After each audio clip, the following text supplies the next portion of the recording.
What's up, everybody?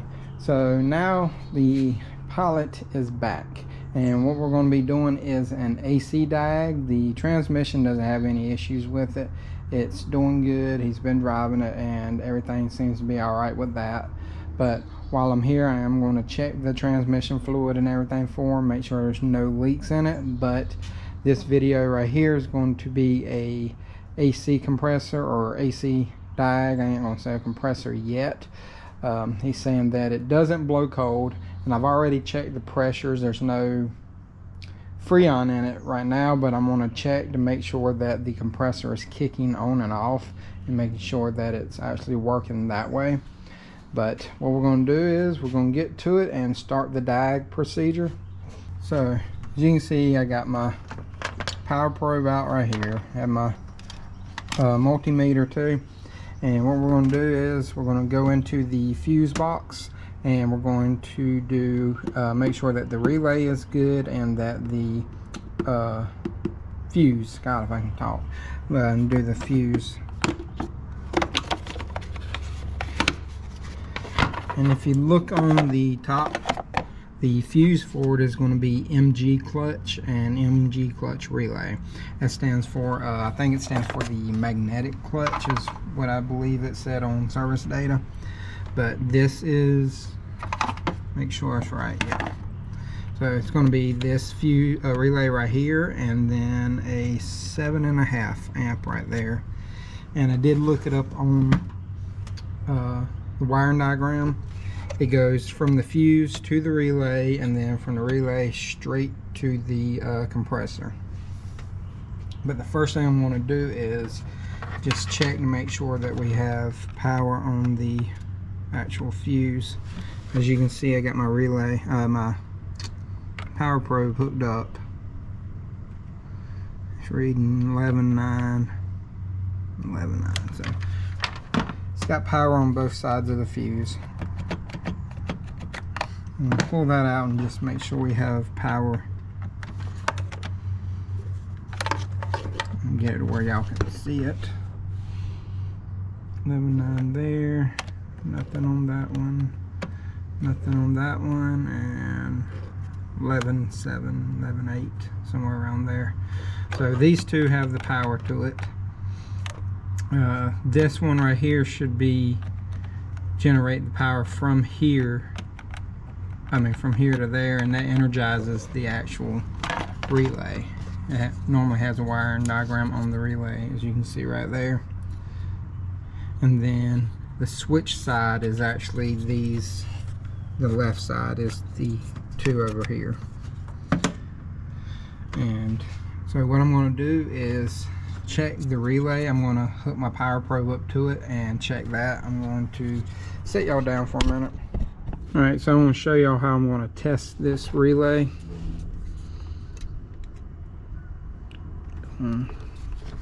Put ground on one side, and we're going to supply power to the other, and maybe you can hear it click.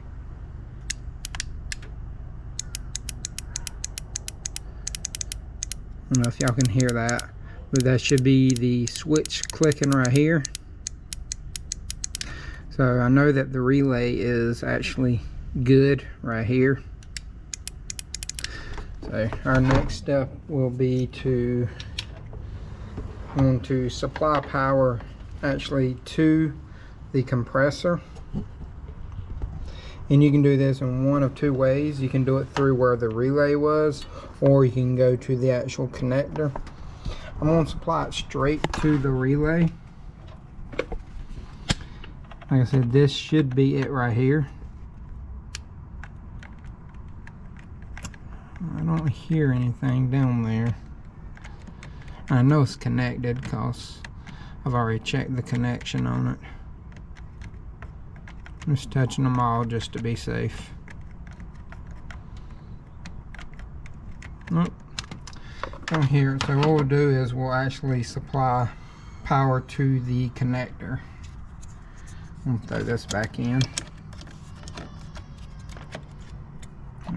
Throw this in. The connector is right here.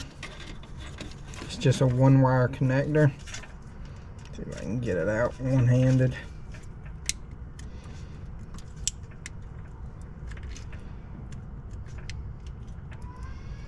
Let me pull the connector off and then I'll show it to you. Here's the connector. This is coming from the relay right here. And we can check to make sure that power is getting to the relay, from the relay to the actual wire with my multimeter. So let me set that up and I'll show you how I'll do that. Alright, so I got my positive lead to my multimeter right here because power is going to be coming from here. And then I don't know how good you can see that, but I have my negative in the negative battery terminal. Now we're going to take this fuse relay back out, and then I'm going to supply power to this terminal right here again, and you can watch the voltage.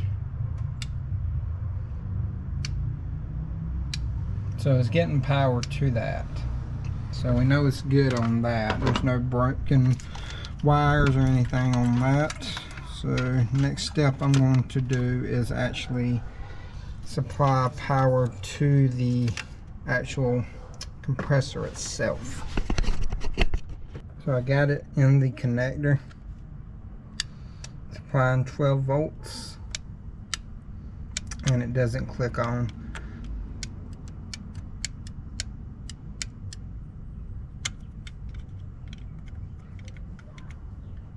Nope.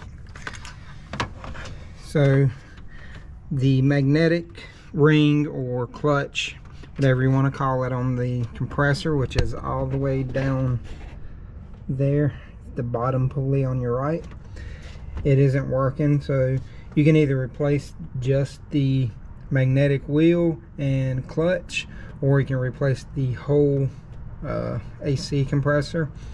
So I'm going to let the customer know what I found, and then we'll see what he goes with if he wants to do it, because I've already looked up a few parts for this. The compressor on this one is fairly high. It's like $400 for the compressor and the O-ring kit, which the little O-ring kit's only like $20, so the compressor's still over $350.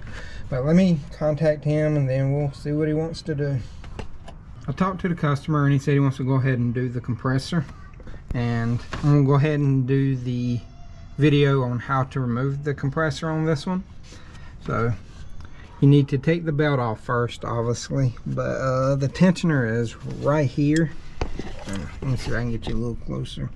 You can see that little nut portion right down there. That's where you're going to put your tensioner bolt at, or socket on, and you should pry it towards the back of the engine and it'll come off. But I'm going to remove that real quick and then I'll be right back. I got the belt off of it now, and the tensioner actually is a 19, not a 17 on this. But the next step we're going to do is start removing the hoses off of it. There should be 2 hoses that go into the compressor, and I think they're held on by 10 millimeters. But we're going to go underneath the car and do this real quick just to show you where all the bolts are on this. So let's get underneath there. Alright, we're under the car now, and as you can see, here's one line and then the other one's right here. Right up there is a 10 millimeter, and then right on top of where my finger is, there's another 10. We're going to pull this line off first and then this one. It's going to be a little hard for me to show you that in the position I'm in. So I'm going to go ahead and pull those off, and then once I pull them off, I'll show you the ends of them. And while I'm right here, here are the bolts that hold it on. There's 4 of them. It's 2 here. Then there's one right there. And I don't know if you can see this one up here, but it's right there. That's the 4th one.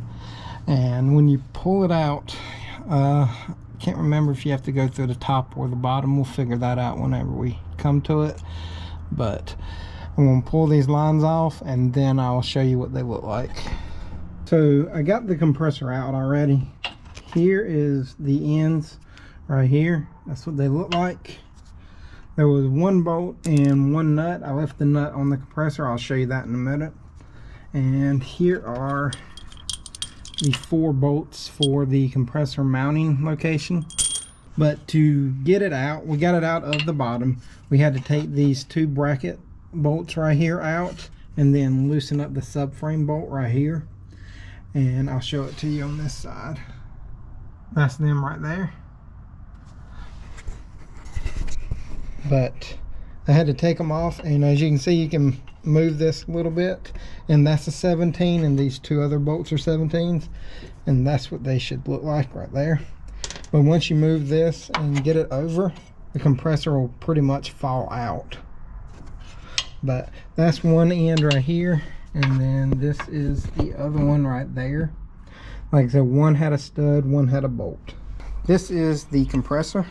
That's it right here. See, you had a nut and a stud right there, and then the bolt threads in right there. And it's got a little bit of play to it. I don't know if you can hear it.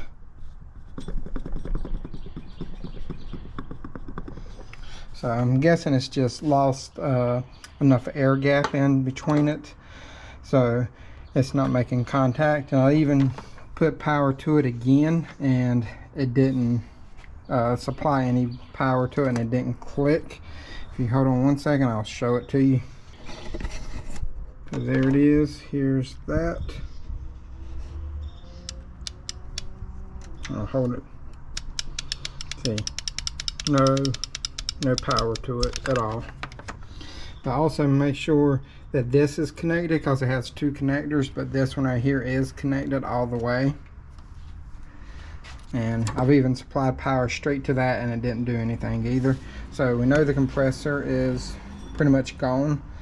And sometimes there's a core on these, so make sure that you keep it and send it in. Another thing I want to say is sometimes on these Hondas, they use 2 different styles of compressors. And this right here tell you the style right here. I think it is a 10S20C is what the style will be, and it tells you right there it's just 134A, and it uses ND8 oil. But that's taking it off right here. When we get the new part in, I will show you the installation and how I put Freon in it, and how we'll measure the temperature and everything on the inside. But I'm waiting on the part right now. Whenever the part comes in, I'll show you the installation procedure. Alright, so it's a different day now. We do have the compressor in, and this is the new one right here. I did double check to make sure it was the same as the old one. The only thing you're going to have to do is, on the old compressor, there's this little piece right here that holds the AC hose. You're going to have to take it off, and it does use 2, let me see what size they are. It uses 2 5.5 millimeter bolts, and it goes in up here where your lines go in a little bit. But these are the bolts right here. Like I said, they're real tiny. They're 5.5 millimeter, but you're going to have to transfer that from the old compressor to this new one.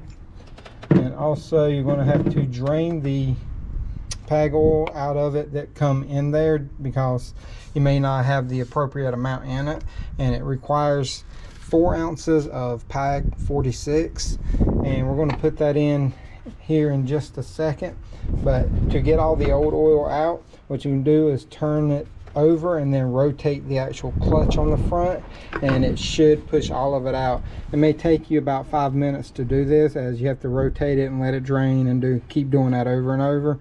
But once you get it all out, just put the 4 ounces of this back in there. But I'm going to bolt up the little adapter piece and put the right amount of oil in here, and then I'll be right back. Alright, so we got the adapter on now, and I did put the oil in there. What I'm going to do though is stick one of these plugs back in there just for the time being, so whenever I'm moving it around, it doesn't drain any of it out. But I'm going to put it on here and bolt it up and put the belt on there, and then once I get that on, I'm going to show you how I put the Freon in it and show you how much goes in it and all that stuff. But let me put this on real quick and put the belt on and make sure everything's right.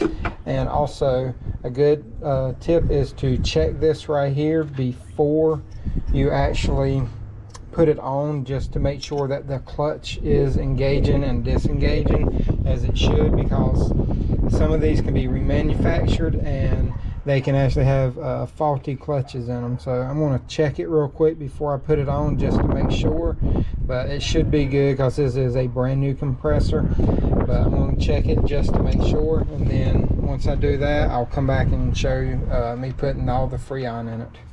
Alright, so I figured I'll show everybody how to check this. I'm using a power probe, and you just need to ground out the case of the compressor and then supply power to the one wire connector.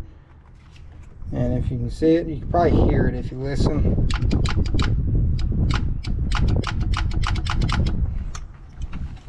I'll put you right there at it so you can hear it a little bit better.